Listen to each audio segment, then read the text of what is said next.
Just laying a basis here. How do things become manifest? How do things become real?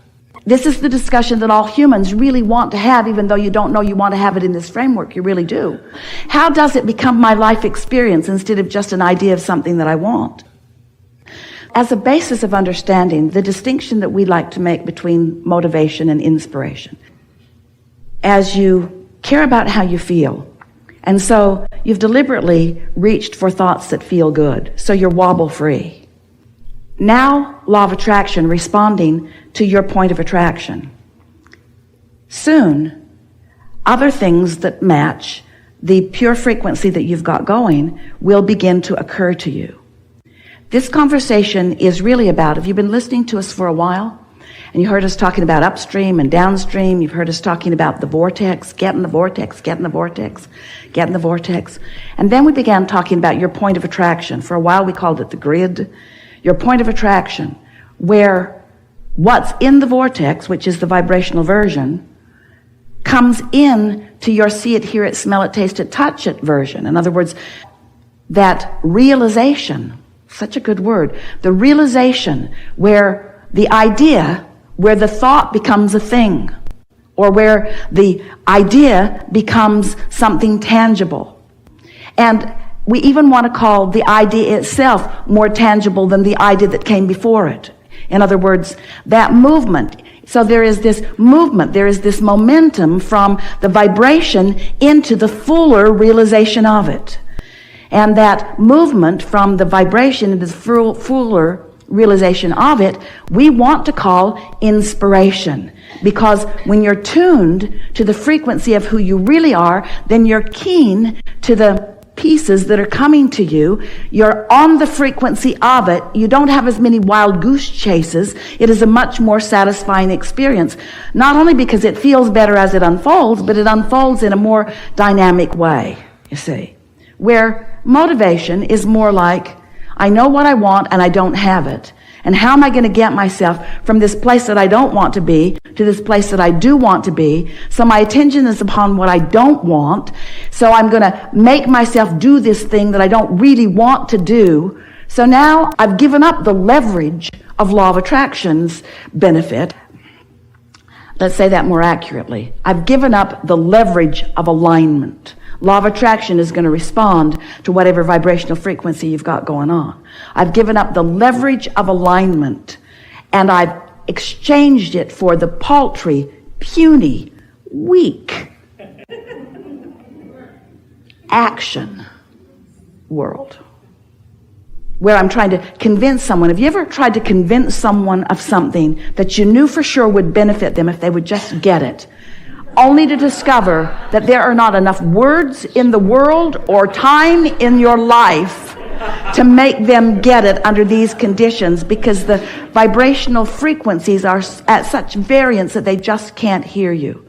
And we say there's a leverage in alignment, because when you take the time to be inspired to guide them rather than motivated to guide them, your timing will be better and your words will hit home better. And you'll be happier. It just becomes more and more and more. When you get tuned, and you're tuned to Source, but you're focused in your world, and Source is focused to what you are giving your attention to, and there's no disparity in the frequency between you and Source, you're standing here offering a vibration, and that's the framework that will fill in with more details. That's sort of the vibrational structure that is you. That's why we were calling it a grid. Then it became a grime. No. And then a grind. Now we want it to feel more fluid and flexible to you. It is the atmosphere. It's the vibrational atmosphere that can best be described by your mood. Your mood is your vibrational atmosphere, which represents the degree to which you are now allowing yourself to be the receiver of everything that you've been asking for. It's like the open vibrational pathway. Let's call it an intersection between desire and belief. which equals the emotion. Because that's really what's intersecting. What's really intersecting is desire. Oh, let's change the words a little further still. It's the intersection between desire, which Source has embraced completely. So let's call it desire that Source has got. Let's call it knowing. Let's call it the thing that I did desire, and then I handed it off to Source, and Source knew it. So now it's the knowing that Source holds, and the belief that I hold. Let's call it that intersection, which equals the emotion that I feel. We like that intersection, the focus, the focus that I'm doing, what I'm doing with my mind in relationship with what Source is doing with my mind. How about that? That's an intersection. Because Source is with me always. Source knows who I am and what I want and where I am in relationship to it. So Source is thinking about this, and so am I. Am I in concert with Source? So am I inspired? Is it coming from the inside out? Or am I over here in defensiveness, damn you, Source? Let's call that next what I allow to happen. Let's call them next results. Let's call them next manifestations.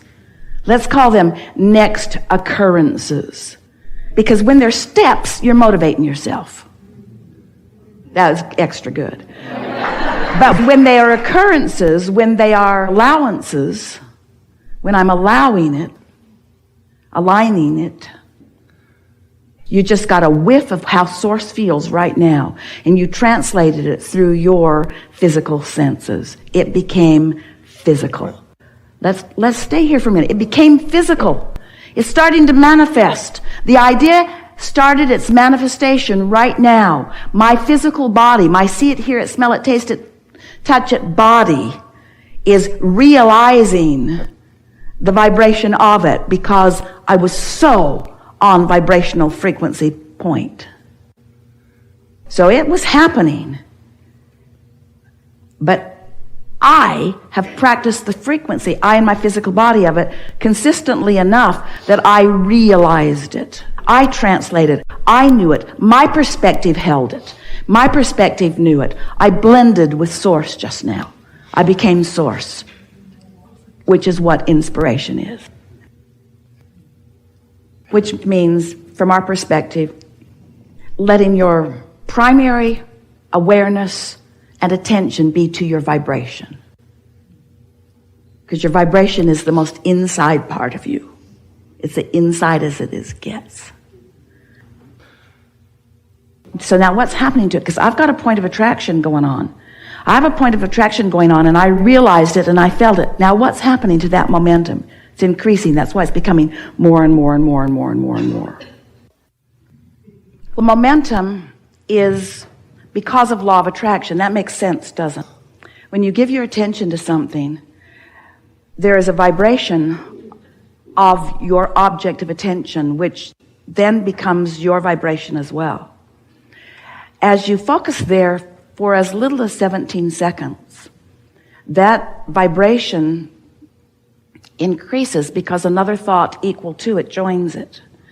And then another 17 seconds, that happens again, and another 17 seconds, that happens again. Don't ask why it's 17 seconds, it just is. It was 18, it was 19, it will be 16, it will be 15. By the time you cross the 68-second mark, you've got some momentum going that is noticeable. So momentum and law of attraction are same. And they are both caused by focus. So more attention, longer attention to something, more momentum. Less attention, less momentum. And while you sleep, you withdraw your attention. You give your attention to something, you withdraw it from something else. So we think it's really good to think about focus, to think about choice, to think about selectively sifting, to think about focusing based upon how the thought feels. That's really what we are encouraging you to do. Feel your way to your thoughts. And what happens is, of course, a thought produces an emotion because the thought that you are focused upon with your conscious physical equation has a constant reference point which is the thought that the source within you is thinking about the same thing at the same time. So you have the potential ability, which we are really encouraging that you foster and become excellent at. You have the ability to sense how your focus is blending or not with the focus that that broader perspective is holding about the same thing at the same time. Let's break it down a little bit. In the statement, we are all one, just assume with us, because it is mostly the way that it is. The source within you, your inner beings, who hold no resistance, are resonant enough that it could be considered all one. But you come in your diversity and difference and balance in order to find new experiences to focus upon. And so, while we are all one, there is a diversity that makes us different, especially out here on the leading edge where you are. So, when you talk about your physical, human power of influence, it is important to acknowledge that it is tremendously enhanced if you are first choosing to be in alignment with the source within you, who is in alignment with all that is non-physically focused. That's why we say there's a leverage in that. So your power of influence for good is huge. Your power of influence for not good is paltry by comparison, because the source within you is the dominant energy that you are harnessing, aligning with, and flowing. When you disconnect yourself from it, that's too strong a word, but when you pinch it off, yes, law of attraction will hook you up with others who feel like you do. And there is some awareness of that. In other words, there are streams of that sort of negative consciousness and thought. But compared to that source, it doesn't even apply. That's why it is ridiculous that humans talk about devil or demon and try to give that concept equivalent or greater power than this stream of well-being that is at the core of all that is. Can you feel that your work isn't to figure this out and then utilize it to understand all of the things about the world that you don't like? It's to figure it out and then find vibrational alignment with who you are and attract the things that you do want? Can you feel that your work isn't to fix things that are broken, because nothing is broken, but to tune yourself to the frequency of who you are? Do you realize that you can't go back? You are pure positive energy beings who have come forth into a focused environment with a mechanism to focus that is serving you enormously well. You are pure positive energy who is still in the state of expansion, which is true of all of us. You represent the most expansive components of the universe. You said, I will expose myself to variety for the purpose of personally concluding new preferences, and then I will line up with those preferences.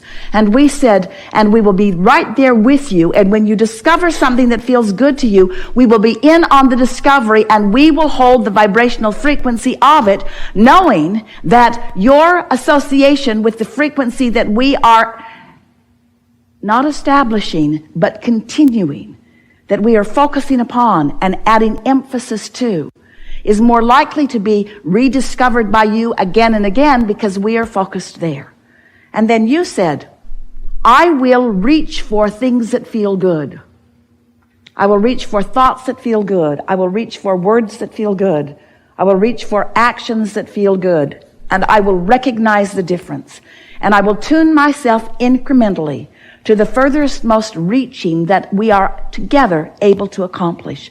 Can you feel the perfection in this eternal dance that we are all upon? Good conversation.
you.